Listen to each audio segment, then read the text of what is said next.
এইটো মিয়া বিৰুদ্ধত বুলি ক'ব নোৱাৰি এইটো যিসকল মানে অবৈধভাৱে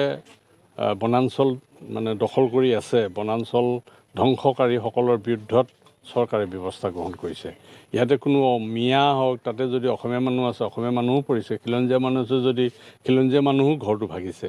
কিন্তু কথাটো হ'লগৈ কি এইটো আমাৰ এটা দাবীও আছিলে আমাৰ চুক্তিত এটা দফা আছে যে অসমত যিমানবিলাক মানে জৰীপ নোহোৱাকৈ মাটি আছে সেইবিলাক মাটি জৰীপ কৰিব লাগে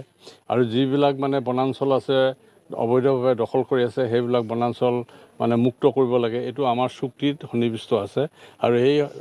তাক মানে চুক্তিত যিটো আছিলে আমাৰ সেইটো কাৰ্যকৰী কৰাৰ কাৰণে অসম চৰকাৰক আমি ধন্যবাদ জনাইছোঁ আৰু এটা কথা হ'ল কি বনাঞ্চলটো আমাক লাগিবই আৰু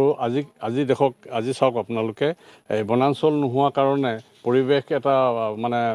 পৰিৱৰ্তন এটা হৈছে পৰিৱৰ্তন হোৱাৰ কাৰণে আজি বৰষুণ নাই বৰষুণ নোহোৱাৰ কাৰণে কি হৈছে